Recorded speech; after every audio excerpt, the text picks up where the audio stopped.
to look, and there's nothing there. And they always say it's a gentleman. What they see is a man. Seen this lady sitting there eating, and I thought, well, I'll go and get her dishes. And so I came around on this side and went through where the waitresses go through, and there was nothing there. No dirty dishes or anything. Brian. Brian? Did it say It Brian? said exactly my name. Are you trying to scare us out of here? It's like a kid's handprint.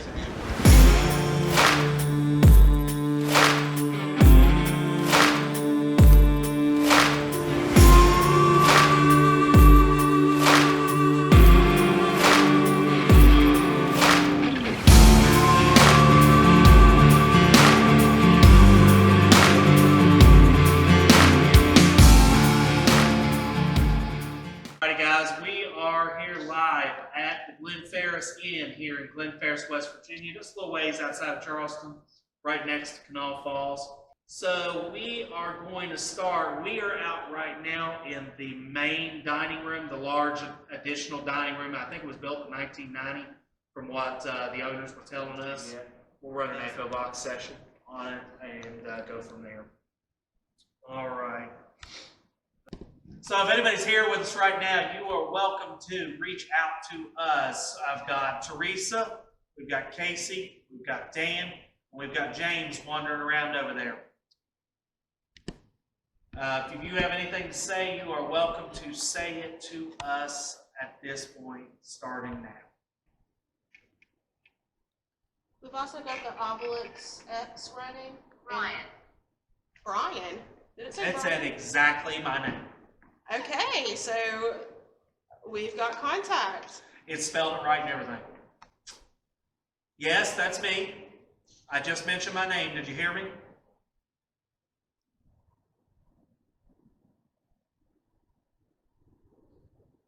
Got something to say to me, go ahead and say it, because I'm willing to kind of listen in on you.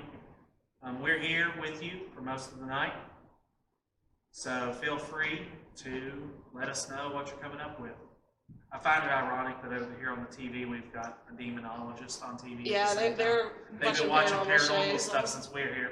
Yeah, since we've been in here, the obelisk has said David, soup, maximum, maybe, syllable, and safe. It said doll. Is there a doll in here that you like? So one of the stories we hear is of a little boy and a little girl that lived here. And the story is, and I don't know if this is true, so you're welcome to correct me if possible, but we hear that the little girl and the little boy were the son and daughter of someone known as the Colonel. If that is you, can you let us know?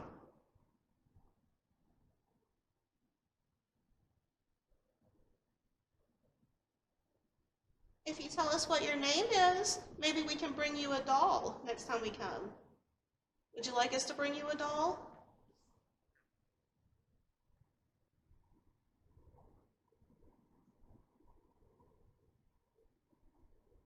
We met with the owners of the Glen Ferris Inn earlier today. They were Pete and Steve Lopez. And they were telling us a lot of stories about this location, including stories of a man named the Colonel. And the Colonel was what we believe to be a Civil War general. He's always described as wearing like a Confederate uniform. He's always described as wearing a long white beard, Confederate kepi, and so on. Which is ironic, and Teresa and I were discussing this earlier, because right across the river, pretty much parallel to us, right across the river here, was Camp Reynolds. Camp Reynolds was a Union base during 1862, 1863, mid-part of the Civil War. And this building we're in right now, well, not actually this room, but the main building of the Glen Ferris Inn, was used as a quartermaster depot. So a lot of supplies went in and out of this building, and there were talk of using this building as part of a Civil War hospital for some of the little skirmishes and stuff like that that happened here in the Kanawha Valley. This inn was built in 1837. It's actually probably dates before that. Neil. I've gotten on the obelisk the name Walter in Walter. camera. Walter and Cameron. We do have cameras set up. And so this inn was built. The reports are that it was. We just had some movement or noise come from this area over here. Yes. We had stories. How do I use it? How do you use what? She just said camera. The camera? Well, Casey can show you. She's got it aimed right at me right now. And then Teresa has one aimed at me. We have cameras all over the building if you want to interact with them. So, we were talking about the history of the inn. The inn, we actually think dates back to a little bit around 1810 or 1807. They think it could be here as early as 1810.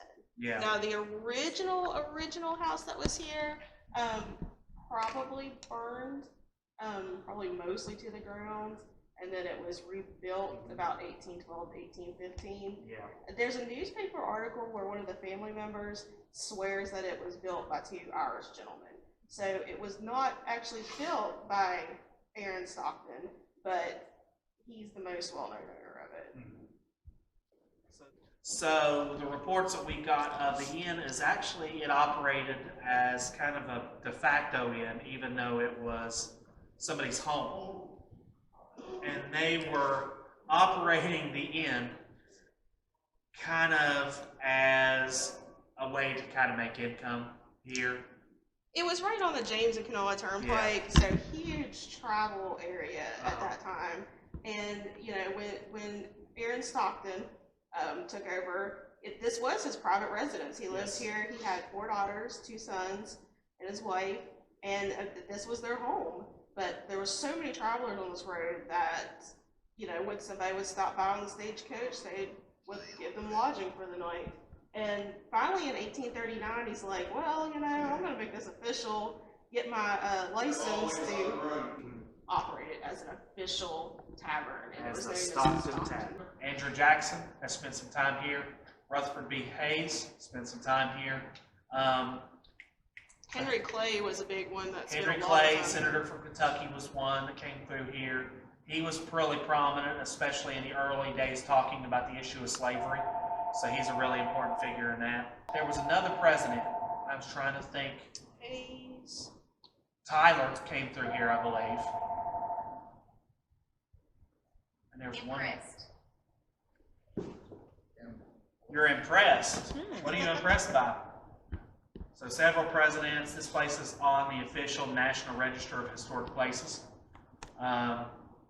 It's by far, to this point, the oldest place that we have investigated. Also one of the oldest places in the Kanawha Valley. This inn stayed in the family until about 1920. After Aaron Stockton passed away, his wife had passed away. I think she passed away first, and then he followed. But when both of them were gone, it went to one of their daughters, and then it went down through her family. I mean, the whole time, you know, that it was used even as a family residence. Spirit, that's interesting. That's the first thing you said that. So if you're still here, you've been talking to us a little bit. Can you give us a little bit more to go off of? We've had some names thrown out. Is there someone named Neil here?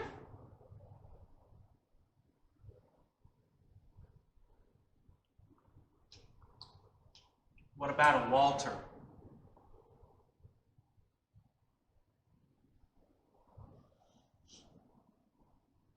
How about David? Is there a David? Kevin. No, Kevin. Kevin! Anthony. Anthony. Where am I? You're at the Stockton Inn. It's called the Glen Ferris Inn. Can you see us? Are there 2 children here with us right now? May I ask how old you are? Stop recording. Really? Okay, was That just gave me chills. Me too. I got goosebumps. You want me to stop recording you? The almost just said living. Why do you want us to stop recording? That's the same thing.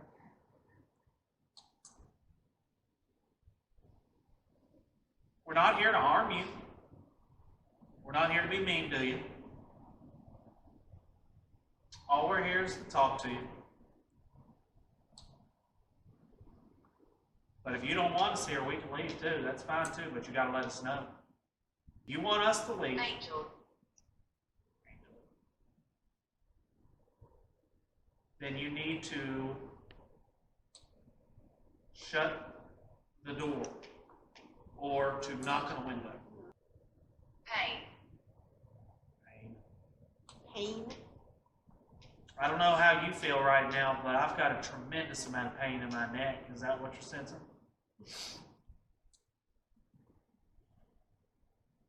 It's awful getting old. If you're hurting, where are you hurting at? I don't like being confrontational or anything. Dangerous. What's dangerous?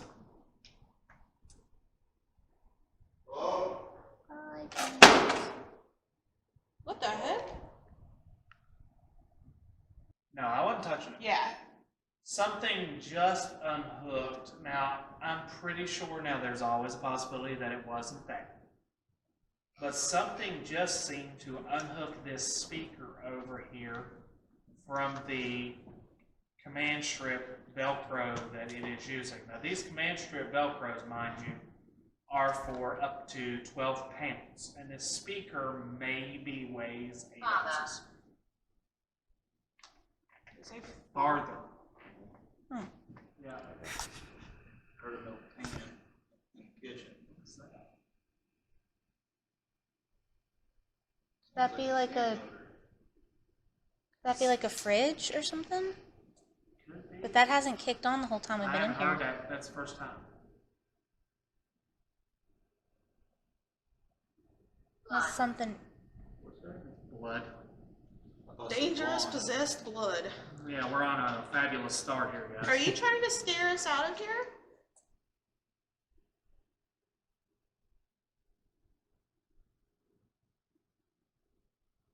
I won't lie to you. I'm pretty darn difficult to scare. So you're going to have to do something a little bit more than just tell me a little bit of words. I'm not trying to be mean or anything like that. I don't know why you're so hostile to us being in here, because I told you point blank, you want us out of here, you know how to do it. All you have to do is tap on this window 2 times, or you can shut a door or something like that, and that will tell us.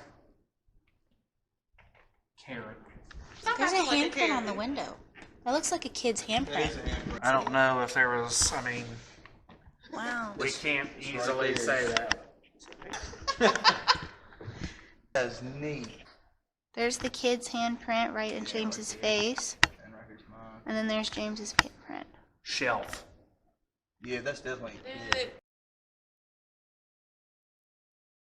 To tell, the thing about it is, and it's hard for me, 6, I can't prove it's paranormal, but Yeah. it's something that's interesting that goes along with what we're doing. There's a huge room right here. All these windows. Female. Can't remember what the first word I didn't hear what it said was. No regret. No, female, no Priest. regrets. Priest. It's been saying a lot of churchy stuff on the obelisk too. Female, Pastor.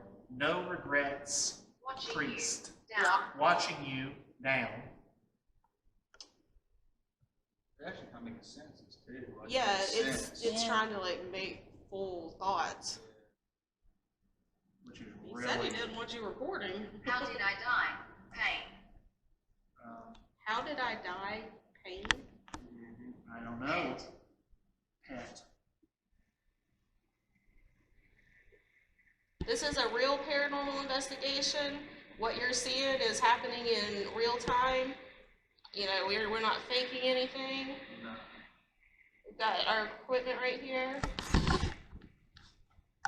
If I were faking anything right now, like they do on TV sometimes, I'd have already attacked Dan, and I would have claimed I was possessed, and I'd be freaking out right now. I promise none of that has happened. Say He sit just down. told me to sit down. Sit down Run.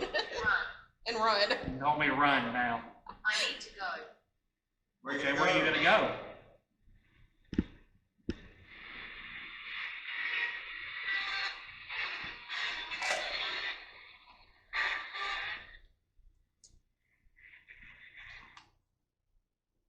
I want to try something. Now that thing seems to be picking up much better.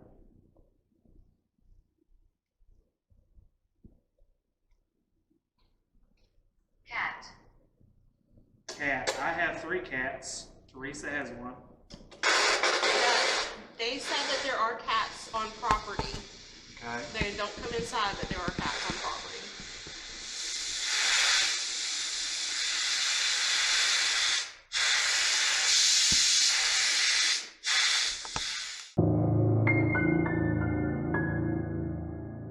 Supposedly, the general stayed in this room. Okay.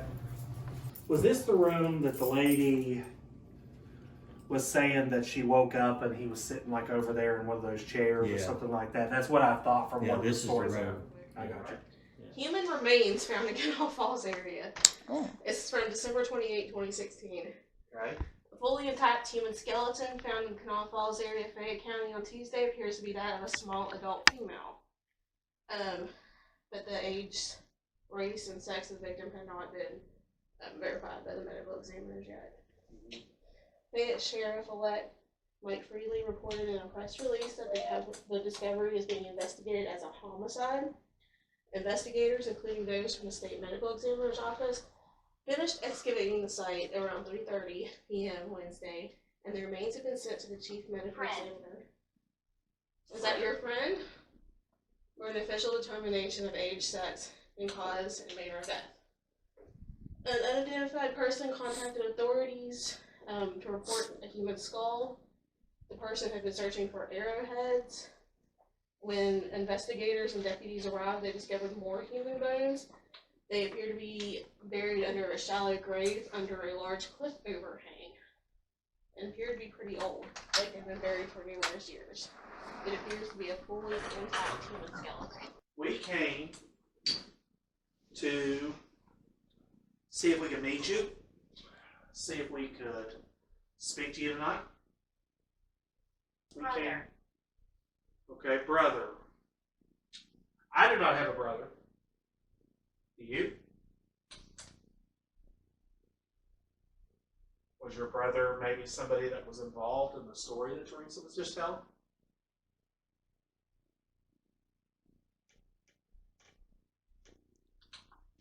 Now, Colonel,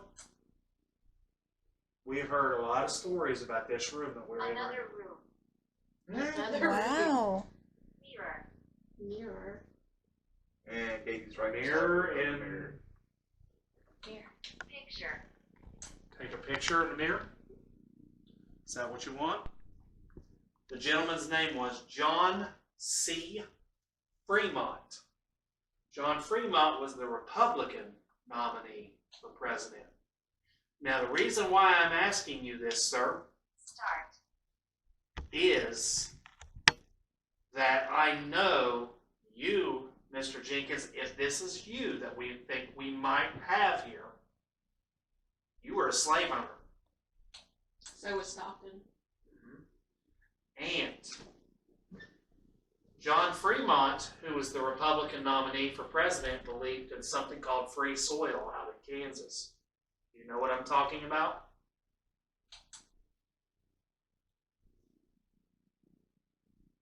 Did I call you out? Color. Color? Color. Oh, color. What color are you talking about? Oh, well, wait a minute. You're going to start talking about slavery.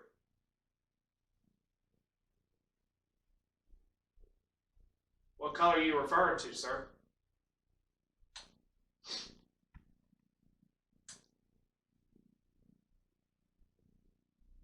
Now, one thing I will profess, sir, as what I do for a living as a historian, is I always try to be balanced, unlike a lot of people. And one of the things that I have to acknowledge is that you lived in a different time. You lived in a different time with different ideas, different values, and a different worldview than what I have today living here and what we live in now, 2022. So I'm not here to judge you on your past or anything like that.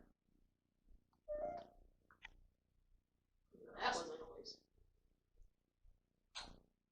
That was a spike in EMF. Be quiet. Why? Did you hear that? Yeah, I heard a man outside. Yeah. I think it's just that. It may be a recording. Why do you want me to be quiet? Did I call you out? Did I upset you in some way? That wasn't my intention, but I can get a lot worse than that. Scott says there was a lot of Confederate officers that went through there and camped nearby in the early days of the conflict. We were kind of talking about being, Stockton being a Confederate sympathizer, even though Camp Reynolds was, rest in peace, even though Camp Reynolds across the river was a Union camp, and it said aggression. So the war of northern aggression. This area here along the Kanawha Valley was like premier territory for the Union and the Confederates because of the trains came through this area, and because of the salt mines and early coal mines and things like that. Which Stockton had his finger in both of those pies. Yes. He moved to this area to be in the salt industry. He sold out his share to his brother-in-law. Dude found coal on his property near Montgomery. Yep. So he was a wealthy man. Aaron Stockton, one of his sons, drowned in the New River. Mr. Stockton, is that what you're talking about? Is that you that we're talking to? I think they also said there was a Confederate soldier that drowned too. I mean, considering where we're at right here, it's likely a lot of people have over the years. Where? We're at Kanawha Falls. Where are you? Come on, speak up.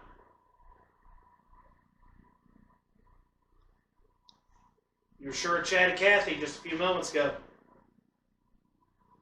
Serpent. Serpent. Serpent or serpent? Serpent, like a snake. Are you calling me a snake? Closer. Closer. What are you trying to tell me? Now, I hate playing this game.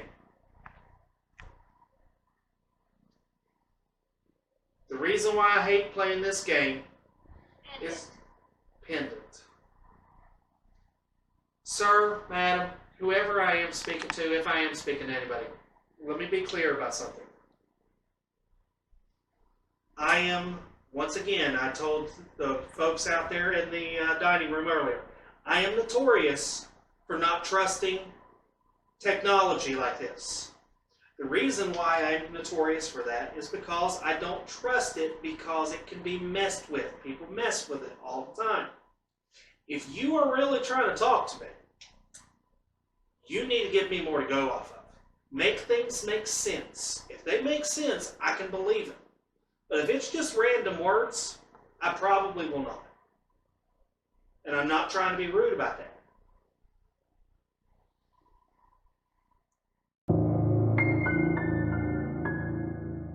I've heard people tell me they've been sitting here and look up and see something go by the glass.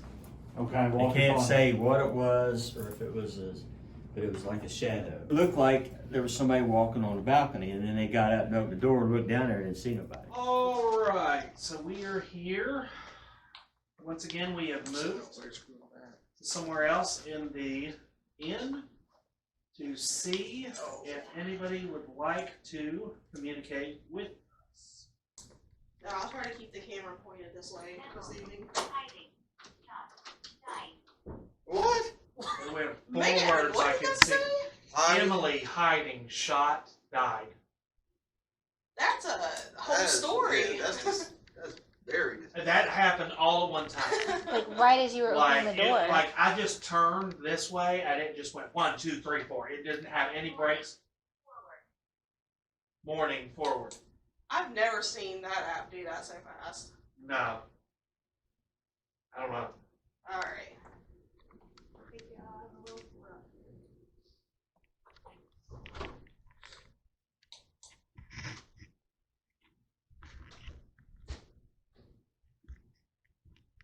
All right, so if you're up here with us, we are just here to talk. Why don't you walk past that window out there, come in here, sit down with us, have a chat.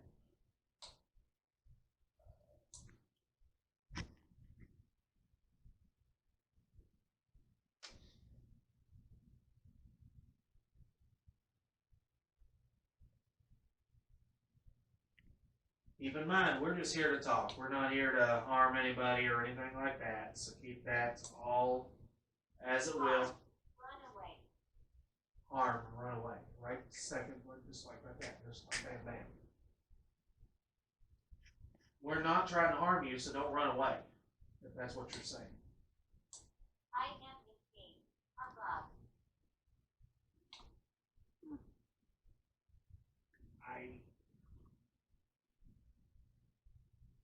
I don't know what is going on.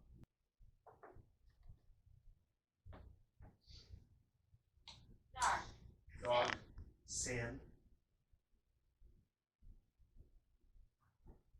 You are very chatty right now, but I'm not able to make a whole lot of sense out of it. Can you slow down and be a little bit more deliberate in what you want to say? Angel. Say nurse. It said worst angel. Worst angel. We know who that was. Have you been spotted up here, walking past the door?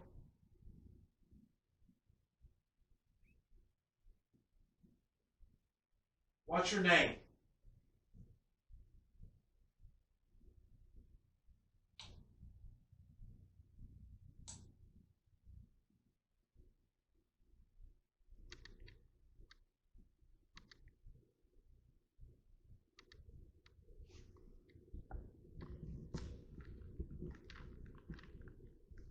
Emily, are you up here?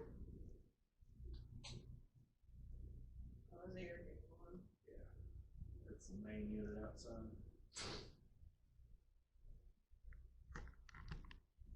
We've heard a lot of names tonight, but I don't know exactly who I'm speaking to, so you've got to help me out a little bit.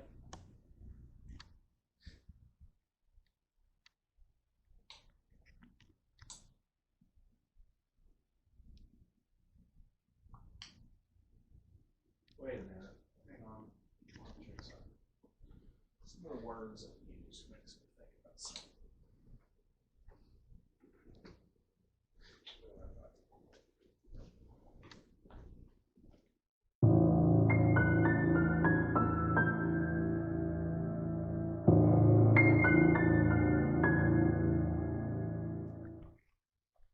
I had a hunch when it said run away, hide, above.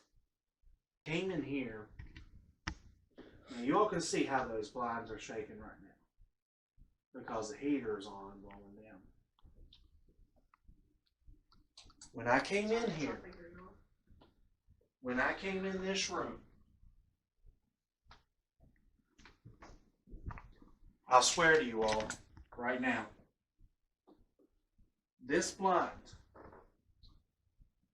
was like this when I walked in this room. And as I walked around the corner, it went back. And then it said, I'm going now.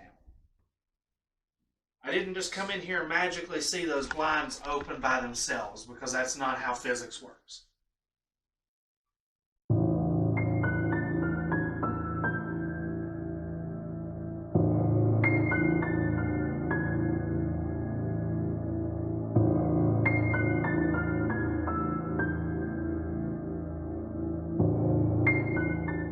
The entire time we've been down here, all of us guys have been chasing this thing around. And I don't know what it is. But something just told me to come in this room, and then I swear, it lifts this thing up and drops it. Like, hey, I'm here. Like a little kid, like, hey, It really did. That's what I told Dan. I was like, that's like a kid grabbing this, like, hey, come here. Come on, come on. That's exactly what it felt like. Well, I mean, the thing's been saying all night, like, follow me, and something like that. So. I don't know. We were sitting in here earlier, and I'll swear to God that we heard kids' voices, or I heard kids' voices, and I left. I just bolted. They were stuck behind me. I bolted. I went downstairs, and the guy behind the front desk is like, oh, I didn't hear any kids. We have kids playing with us. There's a little boy here. This is the stuff that I can't prove as paranormal or anything like that. This is just that gut feeling kind of thing, kind of similar to what we had down in Deep End. There's a little boy here. And every time I've kind of like encountered him, this is how I would like to describe him. He's small. He's real small. He's probably 8 years old. I see like this kid wearing like khaki colored wool, like pants. He's wearing like a dark blue, like jacket, like a wool type jacket. So we're talking 1800s, early 1900s. He has a long brim, floppy brown hat on. He has like a red, like ascot looking thing right here. You come in here and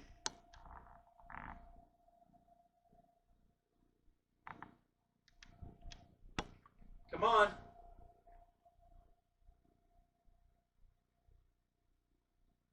I want to know where you are. I'm honestly at the point where I am like interested in just like trekking off alone. Because I'm not concerned like with some places we go about keeping in tandems here.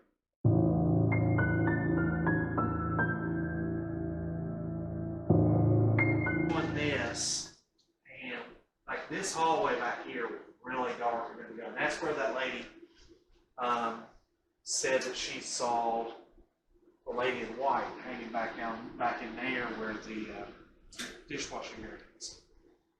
That's an ice maker. Are you in here? Probably heard a lot of noises over here. Obviously we're in the kitchen, so we're going to get some extra interference and noises, so I keep that in mind when we're in here.